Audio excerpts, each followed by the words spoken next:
আসসালামু আলাইকুম ভদ্র মহোদয় এবং ভদ্র মহিলাগণ, আপনারা সবাই কেমন আছেন? আমি তানজিল। আজকে আসছি নান্নায় কাচ্চি বিরিয়ানি খাওয়ার জন্য। যে দেখতে পাচ্ছেন ভদ্রলোকের প্রচুর টাকা, কোটি কোটি টাকা, কিন্তু সময় থাকতে সে কোথাও ঘুরে নাই, কিছু খায় নাই। এখন তার ঘোরার অবস্থা নাই, খাওয়ার অবস্থা নাই। তো আমার সাথে সে খেতে খেতে আসছে। আমরা খুব শীঘ্রই পাহাড়ে যাওয়ার প্ল্যান করতেছি। সে তো যেতে পারবে না, তো বলতেছে যে পাহাড়ে যেতে না পারি, খাইতে তো পারি। তো তাই জন্যে চলে আসছি নান্নায়, এবং আজকের এই ফুড এই ভদ্রলোক স্পন্সর করছে এবং এই ফুড আমরা এখন খাবো। তো এখানে আমরা অর্ডার দিচ্ছিল কাচ্চি বিরিয়ানি। তো কাচ্চি এখানে দুই টাইপের কাচ্চি হয়, খাসির কাচ্চি হয় আর হলো আপনার গিয়ে গরুর কাচ্চি হয়। কিন্তু গরুর কাচ্চি আমার কোনো কালেই ভালো লাগে না, এটা আমার কাছে একটা ফালতু জিনিস মনে হয়। গরুর কাচ্চি বলে কোনো কাচ্চি থাকার কোনো মানে নাই, এটা আমার ওপিনিয়ন। আমার কাছে মনে হয় কাচ্চি মানেই সেটা খাসি থাকবে, খাসি ছাড়া কাচ্চি বিরিয়ানি হওয়ার কোনো মানে নাই। আর কাচ্চি বিরিয়ানি এমনি বিয়েবাড়ির কাচ্চির সাথে তো অন্য কোনো কাচ্চির তুলনা হবে না।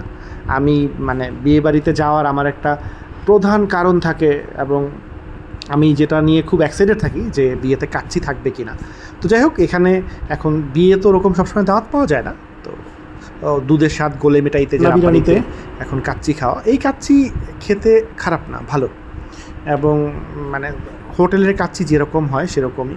আর এই যে দেখতেছি একটা টিকিয়া খাইতেছি, টিকিয়াও আমার কাছে ওরকম আহামরি কোনো কালই লাগে না। আমি জানি না, মানুষ এটা খুব পছন্দ করে, হয়তো এটা খুব খায়, এটা নিয়ে প্রচুর গল্প কবিতা আছে, কিন্তু টিকিয়া আমার কাছে ভালো লাগে না। কিন্তু কাচ্চি ভালো লাগে, খাসির গোস্ত, নরম তুলতুলে গোস্ত দিয়ে কাচ্চির জুড়ি মেলা বার।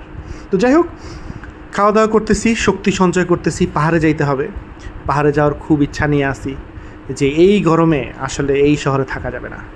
এই শহরে বিরক্ত হয়ে গেছি, এত গরম, অসহ্য গরম। সারাদিন বৃষ্টি হলেও ঠান্ডা হয় না ধরিত্রী। তো যাই হোক, আপনারা দেখতেই পাইতেছেন রাব্বানি না, এটা হলো আপনার নান্না বিরিয়ানিতে এই বিরিয়ানি খাইতেছি আর আপনাদের সাথে বকবক করতেছি। আমার তো বকবক করা ছাড়া আলটিমেটলি আর কিছু করার নাই। তো এটা রেট টেট সম্পর্কে কিছু বলতে চাই না, সেটা আপনারা তো জানেন, জেনে নিয়েন।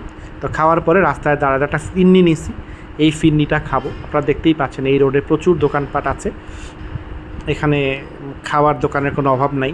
তো আমি খাবো, তারপর বাড়ি চলে যাব। সবাই ভালো থাকবেন আর অবশ্যই আমার জন্য দোয়া করবেন। আল্লাহ।